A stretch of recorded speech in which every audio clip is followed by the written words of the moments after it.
Welcome to The Source, where we combine the headlines with in-depth conversations with the newsmakers themselves. I'm Pinky Webb. Today on the program, some groups are anxious that fares will rise after the Grab Move It buyout deal. But the motorcycle taxi company denies the claim. And with the holiday season fast approaching, how will transport companies meet the seasonal surge in demand? Grab Philippines country head Vera Cruz and Digital Pinoys national campaigner Ronald Gustillo joins us in the program.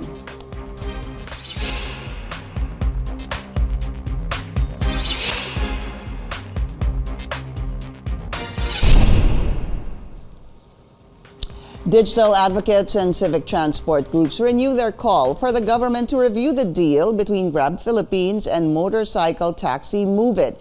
In a press briefing, the group says the deal is detrimental to the welfare of the riding public and could result in a fare increase. Let's go straight to the source of the story. First off, we have Grab Philippines country head Vera Cruz. Ms. Grace, welcome to the source. Thank you so much for your time. Thank you for having me here, Pinky. Appreciate your time. Absolutely. First, let's talk about this. Tell us the nature of the deal between Grab and Move It. So it's a simple acquisition, Pinky. This is something that we did recently, and it was done in good faith. So the deal was done in good faith with complete respect for existing players and the regulators, and most of all the riding public. No, we firmly believe that by acquiring Move It will be even a stronger, more positive contributor to the motorcycle taxi. Okay. Now that Grab is a shareholder. Okay, but there was it a partnership or an acquisition in the past that the TWG, the Technical Working Group of the LTFRB, had disallowed, wherein there was a partnership or acquisition, and Move It used the platform of Grab, to which the TWG said this is not allowed. That was not an acquisition, Pinky. So just to be clear, this is the first time we're acquiring Move It. Before, it was a commercial partnership which we offered to all three players. So in the past, like, what we were trying to do was make all three players available in our platform. But the TWG said, sorry, that's not in the rules at that time. And the rules are being reviewed as we go along, because, as you know, it's a pilot. So at that time they said, this is not the right way to do it, so we stopped it. Okay. As good abiding corporate citizens, we stopped that. And this one is a completely different nature altogether. So it's an acquisition. This is the first time. In the past, it was a partnership, and this one is an acquisition. So let's get this straight, though. Were government agencies such as the LTFRB or the DOTR TWG informed of the acquisition? Did they need to be informed? And was this above board? Tuloy-tuloy ko na, were there possible violations regarding this acquisition according to them? As I mentioned, Pinky, the deal was done in good faith. We did inform the parties that needed to be informed. And this is something that we believe is good for the general public. And that was done out of respect for regulators and commuters and our competitors alike. Opo. So everything was done above board, Pinky. I can assure you that. Opo. When you say the parties were informed, who are these parties?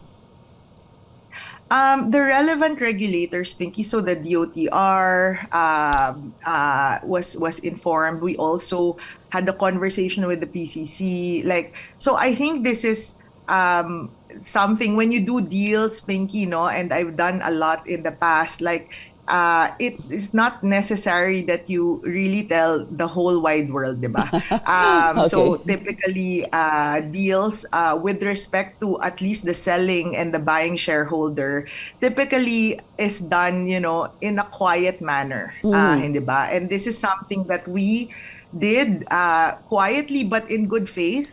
And also, we did with full transparency to the regulators that look at us. And was there any information from the regulators saying that Grab, this is not allowed. Grab, this is not allowed under the rules. This is a violation of the rules, or this is illegal? Or did they say, this is okay, this is above board? Pinky, if we got information from either internally or externally that this was not allowed, we wouldn't have pushed through with it. I can tell you that. We abide by the strictest rules internally. And so the fact that it pushed through means that it is completely legal and above board. So questions on legality and whether or not it's allowed, disallowed, like we ask ourselves that before we even entered into the transaction. So it's something that we're very confident of. Yeah, but I guess what I want to find out is, does this need approval of the regulating of particular agencies? For example, the DOTR or the LTFRB, which is of course under the DOTR anyway. Kailangan ho ba ng kanilang approval for this acquisition? Actually, Pinky, it's a commercial transaction, no? So, from a commercial standpoint, it's really not required to ask permission to buy something in this, at least with respect to this particular transaction. However, because we respect the regulator, it is important for us to inform them of the situation. So I that's the truth of the matter. So it's important for you to inform the regulators, to which you did, but isn't it also important that once they are informed, that they tell you that this is above board in terms of, okay, this is within the rules of the pilot test, and oh no, I'm sorry, Grab, this is not within the rules of the pilot test, as what happened when you went into a partnership with Move It in the past. Was there any mention of Yes. anything of that sort now? Yes. So, Pinky, the fact that I'm here with you today, no, it means that we were given a green light, right? Okay. Like there's nothing, there's nothing that we have been asked that we were not able to answer. Number one, and number two, like I can tell you that this is completely with in good faith, and also with how do I say, like with real transparency, no, with our regulators. I guess the word I was trying to look for, I found it now. Did you need their consent? From a commercial standpoint, no, but because we're partnered so closely, we wanted their consent, I right? see. So we did seek it. Yes. Now let's talk about this acquisition. Does this give Grab automatic accreditation? Meaning, is this accreditation granted by the technical working group for Move It to operate as a motorcycle taxi? Is this automatically transferred to Grab now? For sure not, Pinky. Like Move It has its own application. Move It exists as a separate entity, and Move It has the license for the pilot, no, or the accreditation for the pilot. So it doesn't automatically mean that Grab is going to participate in the pilot through Grab as the shareholder, right? What it means is that Grab is now a shareholder of Move It, and Move It continues to be the participant in the motorcycle taxi pilot. So Move It will still retain its platform. People or the riding public will still acquire their services through what Move It has done in the past.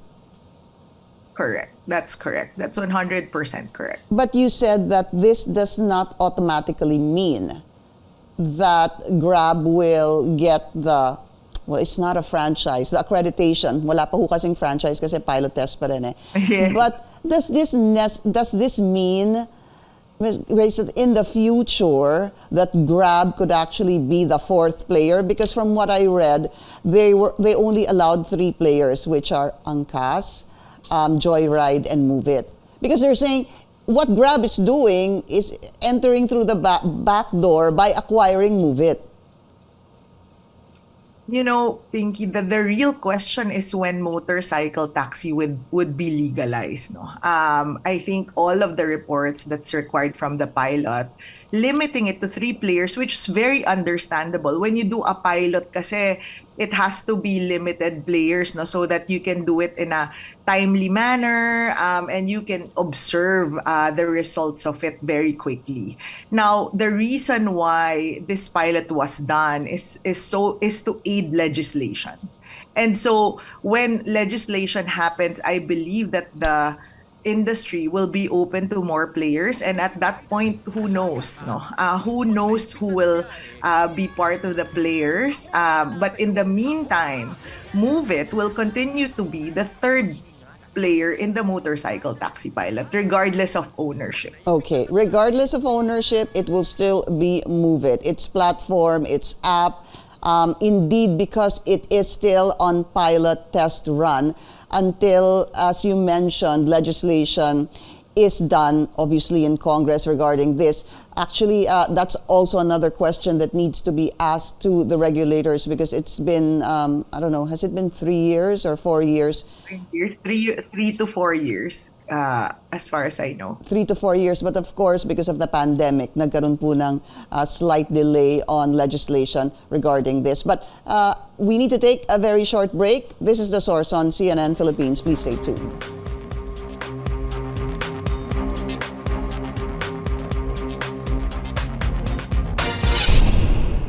You're watching The Source on CNN Philippines. I'm Pinky Webb. Our source today, Grab Philippines Country Head, Grace Vera Cruz. Ms. Grace, so to summarize, Grab buys Move It retains its accreditation. You can still get their services through their app. So how is this beneficial for Grab, this particular acquisition?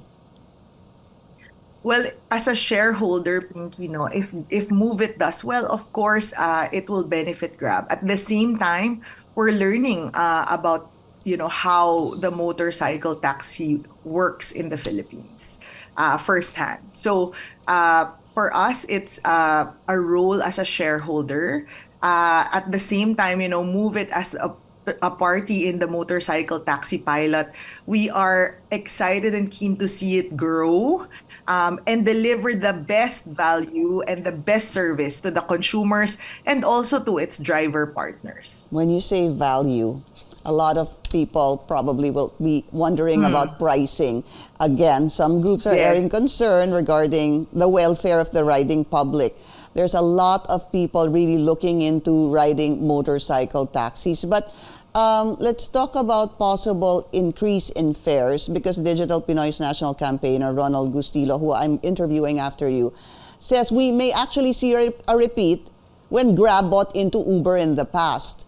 They talked about numbers from 200, this is back then, from 200, 250 peso fare for a 25-kilometer trip that averaged double or even triple. In fact, he went on to say, I will add this, that the Philippine Competition Commission even ordered Grab to refund its commuters for overpricing. Can a similar situation, now that Grab has acquired Move It, happen when Grab acquired Uber? Well, Pinky, Grab is a mission-driven company, no? And at the heart of what we do is really to empower everyday entrepreneurs and make the lives of Filipinos better. Frankly, we do not understand where this fear, is coming from, because pricing is regulated by the regulators, no. So it's dictated upon us, no. The pricing for motorcycle taxi, it's dictated by the LTFRB, the TWG. So that's something that is out of our control. So it's really based on the pilot rules. Now, Move It will adhere to the pilot rules. It has always had, whether Grab was a shareholder or not, Move It has always adhered to the pilot rules on pricing, and it will continue to do so as it goes through the motorcycle taxi pilot in the Philippines. Move It has also been a good corporate citizen. It has always been good to its riders and to its consumers. And we will continue to advocate for that. We will continue to advocate for all motorcycle taxi drivers in the Philippines and the consumers and the riding public. And I believe, that actions speak louder than words here. So as we go through, the next few weeks and months, you will see it if you try the Move It app, and if you try the Move It price. If you see the Move It pricing, you will see it for yourself. So I think there's really nothing to be worried about Uh-huh. in this scenario, and I think that we are fully supportive of Move It, and the fact that it has been and will continue to be a good player in this motorcycle taxi pilot. Quick question, how will Grab assist in expanding the operations of Move It? For example, in terms of units, how many units are there now? And what is the goal, for example, in the next couple of months to increase the units of Move It?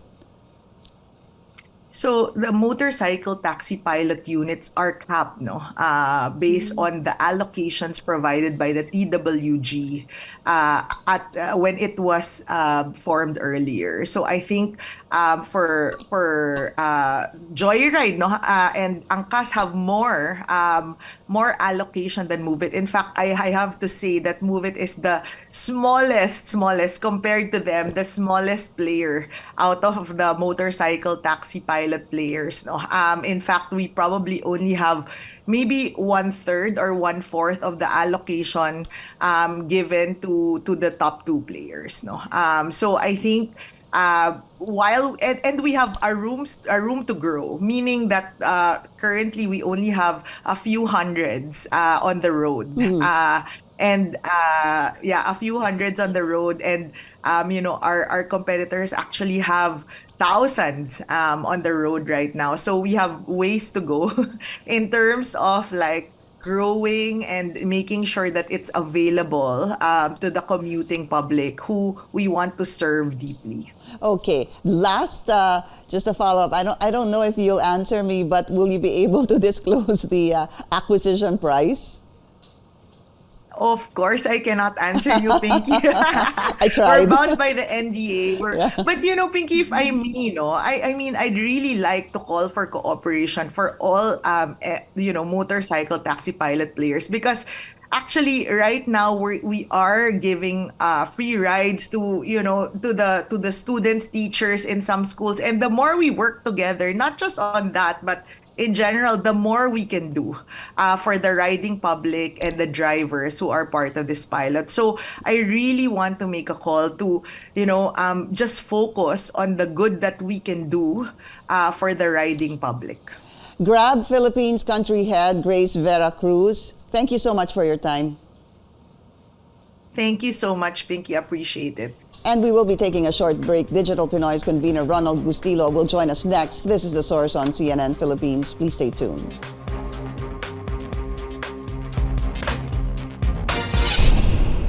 Watching The Source on CNN Philippines, I'm Pinky Webb. Our source today, Digital Pinoy's national campaigner Ronald Gustillo. So Ronald, welcome to The Source. Maraming salamat din po sa inyong oras. Let me already start my question. Why are you opposing the acquisition of Move It by Grab? I spoke to Ms. Grace a while ago. She said that the acquisition was done in good faith and that it was done with respect for all stakeholders. Please respond. Well, definitely, kung pinag-uusapan yung respect to the other stakeholders, I don't know where they're coming from, no? Kasi if they really respected the other stakeholders, why would they acquire Move It when the TWG is not yet convened? Kanino sila nagpaalam? Diba? They admitted it, TWG is not yet convened. They're saying that they ask for permission sa mga regulatory agencies. Pero where's the proof? Di ba, everything should be in writing. Pero up to now, they haven't shown any proof that they were given a go signal for the acquisition. Hindi po ba? It's clearly a backdoor entry. How can move it operate independently when Grab acquired it 100%?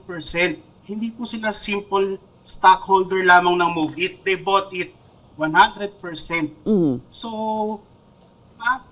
how can a company be independent if empleyado ka na lang ng Grab? Okay. Siyempre, everything comes from will be coming from Grab now. Ronald, Miss Grace was saying that this is a commercial deal, and that I was asking, was there any possible violation according to the technical working group of the DOTR or even the LTFRB? The answer always was very clear that there seemed to be no problem with regards to this acquisition. Wala naman po hindi sila nasabihan na posibleng violation ito o illegal or anything of that sort. So that makes me believe that the deal is okay and above board. Hindi ho ba? Well, they can claim that they sought permission and they were given the go signal. Pero again, the TWG is not convened as of the moment. Walang technical working group na naka-convene ngayon. So kanino sila nagpaalam? And if kung ginawa ito in good faith, di ba? Dapat they should have written. And mind you, that TWG is not just the regulatory agencies. It also includes transport organization, transport groups. Right. So kanino talaga sila nagtataka talaga kami kanino sila nagpaalam, because we know some of the members of the TWG from the previous administration. Yeah. At sila mismo nagugulat sa kanino nagpaalam tong mga to. Pero I guess the question is, kailangan ba nila magpaalam? Could you explain that to us? Definitely kailangan nila magpaalam kasi sa technical working group ginagawa yung guidelines dito. So it's very for us, we are very very much worried na they're doing it behind, diba? All this maneuvering behind the TWG. Yeah. Kasi kinakraft pa nga lang yung rules, kinakraft pa lang yung law that would guide the motorcycle taxi industry. Yet here they are doing this kind of stuff. Hindi ba sila pwedeng maghintay na lang na makraft yung law and then they could apply to operate? I mean, the TWG accredited the three players, Angkas, Joyride, and Move It. They went through the process. Actually, Grab tried to get accredited, pero they were not accredited. So now they are using the backdoor para makasali sila sa motorcycle taxi pilot study. But Ronald, if what should happen next? Because if you are saying, or even other transport groups are saying that this is not right, or yun nga, sabi mo nga, it was a deal done using the back door, ika nga. Kailan ba dapat ma-convene ang technical working group, number one? Number two, if you're right, in your defense, they should speak up once they are convened that this is not allowed, hindi ba? And maybe another question is, which agency will actually say that hindi to pwede? I mean, pwede ba dito yung Philippine Competition Commission? Can they come in as well? Or is it really just the technical working group? I think this matter should be settled in the technical working group. We already wrote a letter to Secretary Bautista asking that the DOTR convene the technical working group as soon as possible, because this is something that they should tackle actually.